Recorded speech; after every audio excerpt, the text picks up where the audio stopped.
আসসালামু আলাইকুম ভিউয়ার্স, কেমন আছেন সবাই? দ্য ড্রয়িং অফ ইঞ্জিনিয়ারিং এর পক্ষ থেকে সবাইকে স্বাগতম।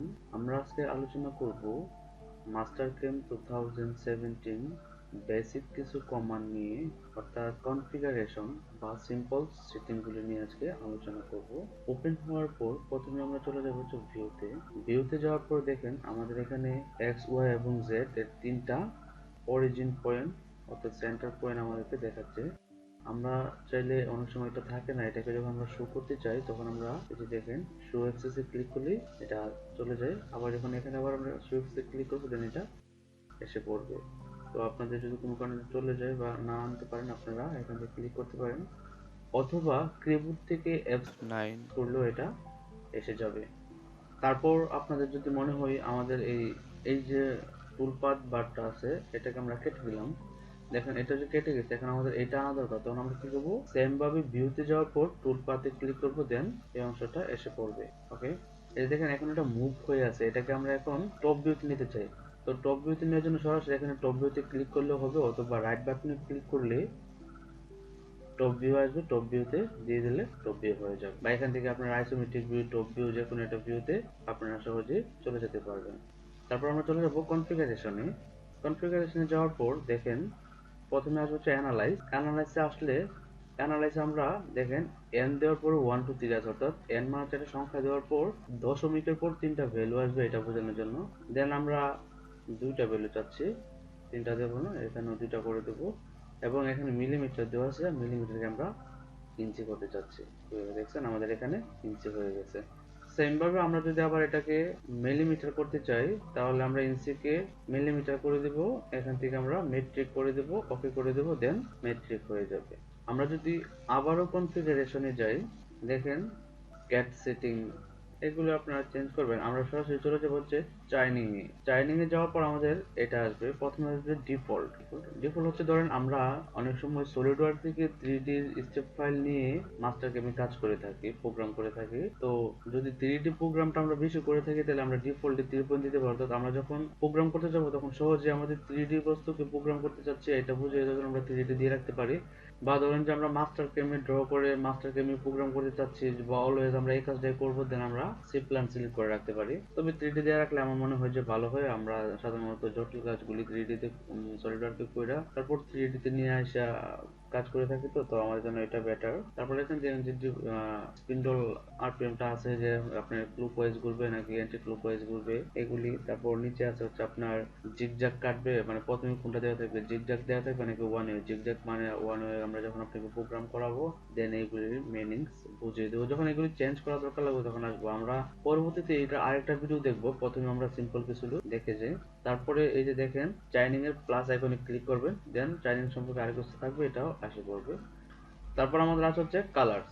দেখেন কালার্স ক্লিক করার পর এখানে অনেক ধরনের কালার আছে। আমরা যদি চাই আমাদের ব্যাকগ্রাউন্ড কালারটা চেঞ্জ করব, এই দেখেন ব্যাকগ্রাউন্ড কালারটা লাল দিব, দেন ব্যাকগ্রাউন্ড কালারটা লাল দিয়ে আমরা অ্যাপ্লাই করে দেব, ওকে করে দেব। দেখেন আমাদের পিছনে ব্যাকগ্রাউন্ড কালারটা লাল হয়ে গেছে। আবার আমরা যদি এটা হোয়াইট করব, দেন আমরা এখান থেকে অ্যাপ্লাই করে দেব, দেন এটা হোয়াইট হয়ে গেছে। এবার আপনারা এখান থেকে বিভিন্ন কালার চেঞ্জ করতে পারেন, আপনারা কালার চেঞ্জ করে দেখবেন। তারপর আমাদের আছে হচ্ছে dimension and notes. Dimension and নোটসে যাওয়ার পর দেখেন প্রথমে আমাদের আছে হচ্ছে ডাইমেনশন, দেন অনেক ধরনের ফর্মেট আছে, ডেসিমেল বা ইঞ্জিনিয়ারিং আর্কিটেক্ট আমরা একটা দিলে হয়, সমস্যা নেই, তুমি ডেসিমেল দাও, ডেসিমেলই থাক। তারপর ডেসিমেল প্ল্যান আছে আপনার, প্ল্যানে যদি আমরা 5 করে দিই, দেখেন 5 করে দেওয়ার পর কি হয়েছে, দশমিকের পরে 5টা ভ্যালু এসে পড়ছে। এটাকে আমরা আবার 2 করে দেবো, তাহলে দশমিকের পরে 2টা ভ্যালু হয়ে যাবে।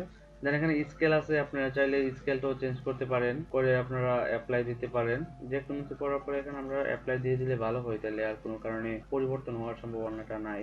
তারপর আছে হচ্ছে ডাইমেনশন ট্যাক্স। ডাইমেনশন ট্যাক্সে যাওয়ার পর দেখেন এখানে অনেকগুলো আছে, আপনারা এগুলি পরবর্তীতে দেখাচ্ছি, এগুলি অনেক ইয়ে আছে। নোট ট্যাক্স, অর্থাৎ আমরা যখন মেটাল উপরে কিছু লিখি বা ইনগ্রেভিং এর কোনো প্রোগ্রাম করি তখন এটা আমাদের দরকার হয়। তারপর হচ্ছে নোট ট্যাক্স, এই নোট ট্যাক্সও লেখার কাজে ব্যবহার করা হয়। তারপর আমরা চলে যাবো হচ্ছে স্ক্রিনে। স্ক্রিনে যাওয়ার পর দেখেন আমাদের নিচে আসবে হচ্ছে গ্রিড সেটিং, তারপর আছে হচ্ছে ভিউ, তারপর হচ্ছে ভিউ সেটিং। দেন এগুলি হচ্ছে আমাদের এই যে অ্যাক্সেস গুলি আছে, অ্যাক্সেস গুলি শো করার জন্য আমরা এখান থেকেও চাইলে এটাকে পরিবর্তন করতে পারি। আমাদের সহজ হয়ে আছে, আমরা F9 অথবা ভিউ অ্যাক্সেস এ ক্লিক করলে আমরা পেয়ে যাচ্ছি, সেজন্য আর এত কঠিন আমরা যাব না। তারপর আমরা চলে যাবো হচ্ছে ফাইলে গিয়ে ওপেন করব।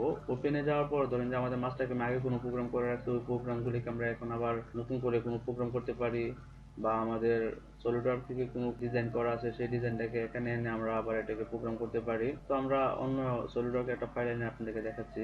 তো প্রথমে কম্পিউটারে যাবেন, ব্রাউজিং এ যাবেন, ব্রাউজিং এ রাখার পর আপনাদের ডিজাইনগুলি যেখানে রাখা হয় সেখানে চলে যাবেন। আমাদের জন্য ডকুমেন্টে থাকে, ডকুমেন্টে গেলাম, দেন ওইখানে যাওয়ার পর আমরা যে ফাইলগুলো আছে এগুলো আমাদের মাস্টারকেমের ফাইল। আমরা যদি সলিডওয়ার্কের স্টেপ ফাইল আনতে চাই তাহলে এখান থেকে আমরা ক্লিক করে স্টেপ দিয়ে দেবো, দেন এখানে অনেকগুলি স্টেপ ফাইল আসবে। তো স্টেপ ফাইলগুলি আসলে যে ফাইলটা দিতে চাই এটাতে ডাবল ক্লিক করবো, ডাবল ক্লিক করলে ফাইলটা চলে আসবে। দেখেন আমাদের একটা ড্রয়িং এখানে এসে গেছে। এখানে আসার পর এটাকে আমরা এখন জুম আউট করবো। জুম আউট করতে করতে অনেক ছোট করে ফেলবো। দেখেন অনেক সময় লাগছে আমাদের জুম আউট করতে। কারণ হচ্ছে খুব সিম্পলি আমাদের সরাসরি এখানে আমাদের আইসোমেট্রিক ভিউতে চোখের সামনে এসে পড়বে। দেন আমরা এখান থেকে এই ভিউতে ফিট থাকবে বা ফিট আপনাকে খুঁজে নিয়ে বা কন্ট্রোল, এই যে দেখেন নিচে লেখা আছে আলট্রা প্লাস F1 চাপলেও কি হবে, আমাদের এটা আইসোমেট্রিক ভিউতে চোখের সামনে এসে যাবে সেকেন্ডে। আপনি যত ছোট করে রাখেন না কেন, আপনি জাস্ট ফিটে একটা ক্লিক করবেন, দেন আইসোমেট্রিক ভিউতে আপনার চোখের সামনে এসে যাবে। তারপর আবার ফাইলে যাবেন, ফাইলে যাওয়ার পরে দেখেন নিউ, আমরা এখান থেকে নিউ পেজ নিতে পারি অথবা কিবোর্ড থেকে কন্ট্রোল এন প্রেস করে নিউ পেজ নিতে পারি। তো নিউ পেজ নেওয়ার পর আমরা প্রথমে যাব হচ্ছে ওয়্যার। দেখেন ওয়্যার ফ্রেমে আপনাদেরকে আজকে কাজ দেখাবো না, জাস্ট তারপর বেসিক করে দেখিয়ে দিচ্ছি। রেক্টেঙ্গল ক্লিক করার পরে আপনারা কর্নার সিলেক্ট করে নেবেন, অর্থাৎ যাতে সেন্টারকে কেন্দ্র করে রেক্টেঙ্গলটা হয়। তো আমরা প্রথমে সেন্টারকে কেন্দ্র করে একটা রেক্টেঙ্গল নিয়ে নিলাম, দেন এখানে ক্লিক করে ওকে করে দিই। আবার হচ্ছে সার্কেলটাও সেম, সেন্টারে ক্লিক করে দিবেন, দেন সার্কেল হয়ে যাবে, আবার ওকে করে দিবেন। তারপর লাইন কমান্ড নেবেন, লাইন কমান্ড নিয়ে ধরেন যে এই লাইনটা আঁকবেন, দেন আমরা ওকে করে দেব, লাইন আঁকা হয়ে যাবে। কিবোর্ড থেকে কন্ট্রোল এস অথবা ফাইলে গিয়ে আপনারা সেভে যেতে পারেন। সেভে গেলে এখানে সেভ করার জন্য একটা নাম আসবে, আপনারা কোন নামে সেভ করবেন। ধরেন যে আমরা ডাবল এস দিয়ে সেভ করব। এখন আপনারা কোথায় সেভ করবেন তাও সিলেকশন করতে পারেন। সেই ধরেন আমরা ডেস্কটপে সেভ করব, দেন সেভে দেব, সেভ হয়ে গেছে। এখন আমরা এটা মিনিমাইজ করতে পারি। এই যে দেখেন আমাদের এখানে ফাইলটা সেভ হয়ে গেছে। তারপর আমরা চলে যাবো হচ্ছে মেশিনে। এই দেখেন মেশিনে যাওয়ার পরে milling machine, lathe machine, lead, turn, wire, router, then আমাদের যে ধরনের মেশিনের জন্য প্রোগ্রাম করতে চাই আমরা এখান থেকে প্রোগ্রাম করতে পারি। আমরা যখন পরবর্তী ভিডিওগুলোতে আপনাদেরকে প্রত্যেকটা একটা একটা করে প্রোগ্রাম করে আপনাদেরকে দেখিয়ে দেবো কিভাবে প্রোগ্রাম করবেন, কোড জেনারেট করবেন। ধন্যবাদ ভিউয়ার্স আমাদের সাথে থাকার জন্য। আশা করি আপনারা আমাদের পরবর্তী ভিডিও